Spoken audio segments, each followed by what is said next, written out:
Pour commencer mon exposition au château de Tours, j'ai choisi ces mots de Jacques Robinet.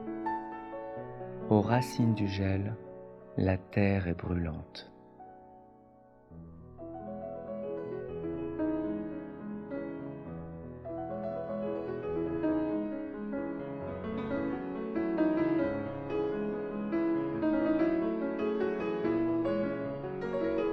Mes paysages imaginaires.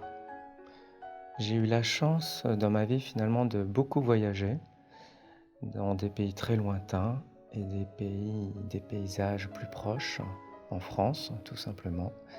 J'ai eu un atelier au Touquet pendant 10 ans, mais j'avais pas du tout la vue sur la mer. J'avais la vue sur rien du tout, justement un pignon de mur, et c'était l'idéal pour moi.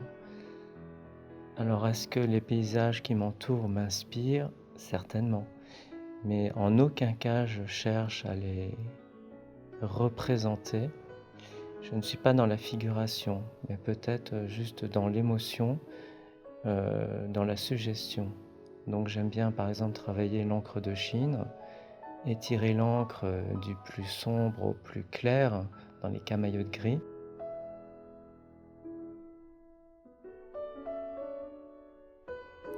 La gravure m'a toujours fasciné.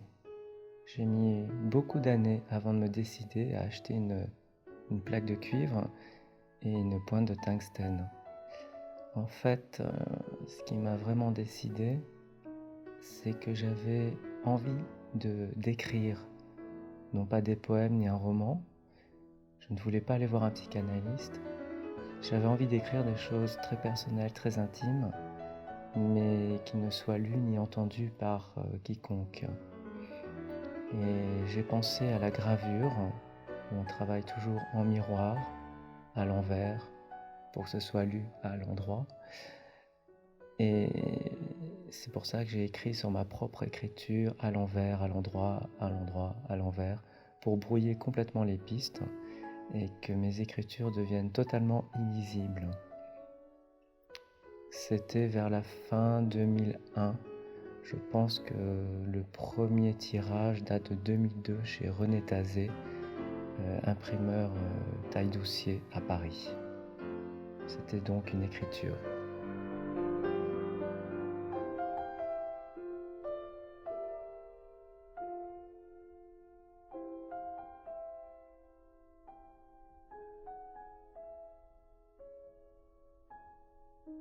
La gravure, c'est pas uniquement le noir et blanc. À l'Iran, c'est nous faire voir la lumière qu'il y a dans toutes ses œuvres, que ce soit dans ses gouaches ou dans ses peintures.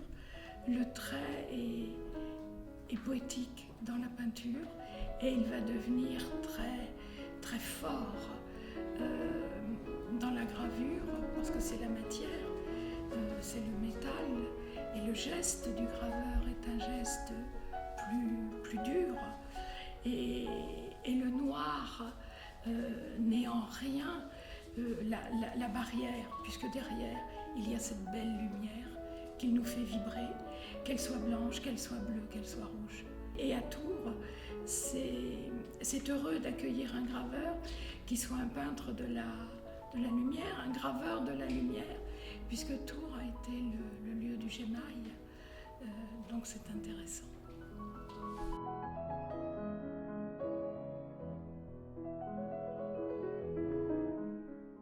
J'ai toujours été très attiré par les tapis d'artistes. Et honnêtement, je ne pensais pas en faire un jour. C'est vrai, dans mon travail, beaucoup de papier, quelques toiles, mais pas de grand format.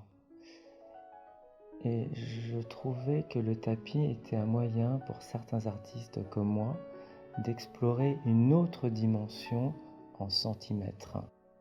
Après moult recherches, en passant par l'Australie, les États-Unis, l'Inde, je finis par trouver un atelier à Katmandou, au Népal. J'ai donc envoyé des fichiers numériques à un atelier que je ne connaissais pas, j'y suis pas allé. Et j'ai attendu 3 mois pour un premier résultat.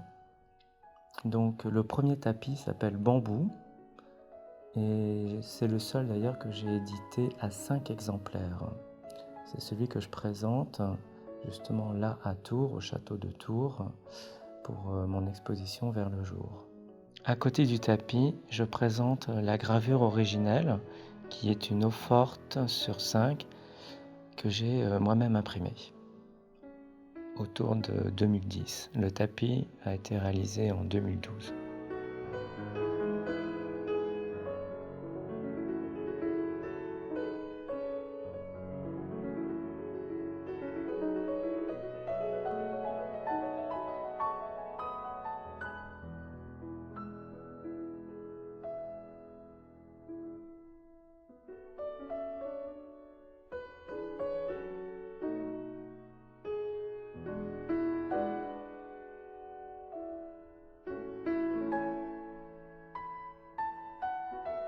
C'est après la rencontre avec Jacques Robinet en 1994 que j'ai commencé à peindre à l'huile en début 95. Et sur ses conseils, sur ses encouragements, j'ai continué. Il faut dire que les débuts étaient difficiles et compliqués. J'avais fait des études de droit, j'avais jamais appris ni à dessiner, ni à peindre. Je ne savais même pas la différence entre l'huile, la gouache et l'acrylique.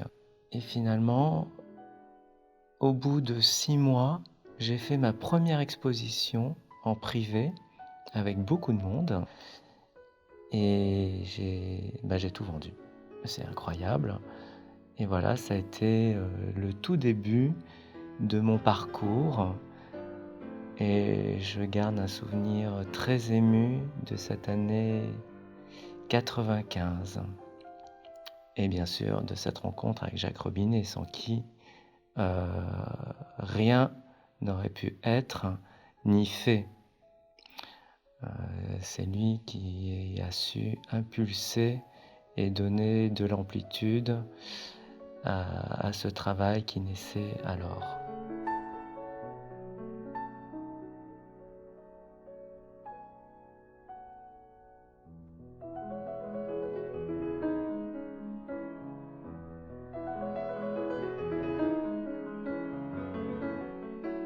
Poème de Jacques Robinet, publié dans Traces, édité en 2002. Aux racines du gel, la terre est brûlante. L'amour vendange ses vignes en toute saison. Emporte à tire-d'aile cette révolte d'oiseaux qui malmène mes cages.